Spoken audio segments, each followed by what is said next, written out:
Well, here at the Aussie Wire, we enjoy fact-checking the fact-checkers, and we've stumbled across an Australian who's particularly talented at doing that. She's become a regular here on the Aussie Wire, and that is none other than Rebekah Barnett. We welcome her back to the Aussie Wire. Welcome, Rebekah. Thank you for joining us.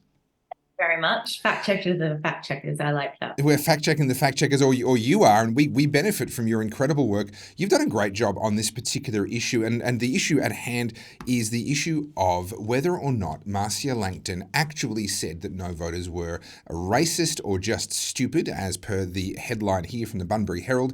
This has been branded a conspiracy theory. What's the truth here? Has the No campaign actually resorted to just simply calling everyone who isn't a no voter racist?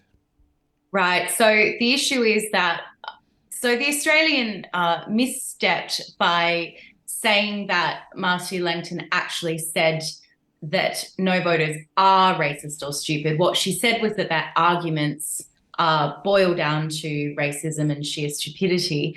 Then, off the back of that slight, I would say that misstep in reporting, other media rushed in to say that's not really what she said, and Sure. You're just taking it out of context. She never said that. But the fact is that she said that the arguments are racist and stupid, or boil down to. So, ergo, anyone who believes those arguments is, what would you call that? Well, I mean, it sounds like a distinction without a difference. It sounds like she did say that, but then after the fact, everyone went, oh, no, we don't want her to have said that because that's going to upset a lot of people and sink the Yes campaign even further into the mud. Yeah, and then within 24 hours, another video surfaced of her actually accusing at least 20% of Australians of spewing racism. And I think you want to play that. Yeah, let's jump to that video. The surge of racist nonsense is confined to a minority of Australians. Ordinary Australians are thinking, yes, of course I'm voting for the Voice, and that would be, say 48, 49%.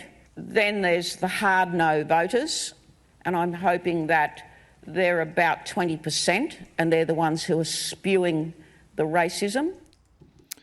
Now, this is really interesting to me, and I appreciate this. This is all your work here, and we'll be putting the link to your blog post into the show notes here so that people can go directly to that. There's so much more in this article that you've put together. But one of the things that I really appreciate about this is in 1969, we had a referendum where 91% of Australia's population voted in support of removing the distinction between Indigenous Australians and non-Indigenous Australians in our Constitution. So what Marcia Langton is claiming here is that the amount of racism since 1969 has doubled in this country at least. Yeah, and of course the no voters are now, according to polling, the hard no voters, well over 30%. So we're talking about a third of the country, in her estimation, spewing racism. So that's pretty heavy. And of course the conversation that ensued with media on the right saying, how dare you call people racist? We're not all racist. And media on the left saying, actually, you're all racist. And racism is a huge problem, and racism. So I think what it flagged to me is that we probably due for a national conversation about what racism is. What is Marcia Langton referring to when she says that all the hard no voters as a group are spewing racism? What does she think that means? Because I think a lot of Australians aren't resonating with what she thinks that means. And the bottom line is, what I'm really struck by is how the yes side in this debate is very fixated on moralizing. Well, she said it because you are racist, and we should be able to call racists racists. And, this is a moment for introspection about how racist we all are. But the bottom line is they need to win, and they're not focusing on that, I don't think. I think they're focusing on being right and moralizing, and in the process of doing so are alienating the people that they need to win over. And that's what the polls are showing us.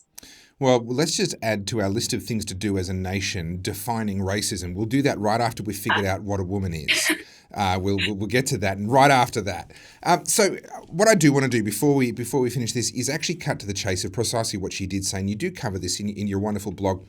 I want to quote here. This is exactly the words that came out of her mouth, according to the Bunbury Herald, as a direct quote from Marcia Langton. Every time the no case raise their arguments, if you start pulling it apart, you get down to base racism. I'm sorry to say that's where it lands.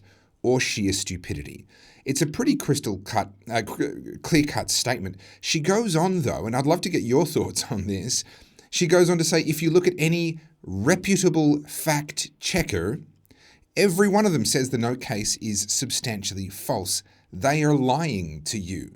Given what we know about fact checkers, this just seems like an incredible lack of self-awareness.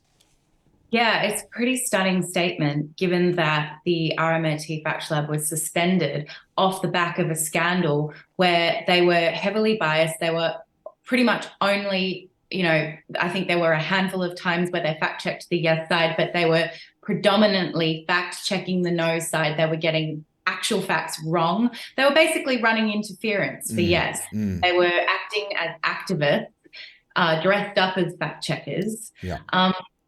So, to make a statement, every reputable fact checker says, it just... I'm not sure that there are any reputable fact checkers left. That's the point. And so actually the statement that she made came directly off a question. The question, I'll paraphrase, it was something like, if the Voice wins, will it lead to compensation for Aboriginal Australians? Now, Marcia Langton's statement that the argument boiled down to base racism and sheer stupidity was in response to that question, which is pretty stunning, because in the Voice documents, it states explicitly, and I've put that in my article and I've screenshotted it from the documents, that the Voice is to facilitate treaty. And we've got Professor Megan Davis, who's a Voice architect, publicly stating that treaty involves reparations, it involves distribution of resources, including land and money. So these are statements, the idea that the Voice would lead to treaty, lead to compensation, is based in documentation and statements from the proponents of the Voice. So to suggest that boils down to base racism and sheer stupidity, like I said earlier, suggests we need to talk about what that means, because what one group of people would call a fact or a piece of evidence from a document, another group of people is calling racism. Well, so it's just we're having a real disjuncture over just agreeing on what facts are or what is reality. We need to. Well, if anyone ever asks you who fact checks the fact checkers, you can tell them that Rebekah Barnett does. And it's an absolute pleasure having you once again here on the Aussie Wire. Thanks for coming on. Thanks, Joseph.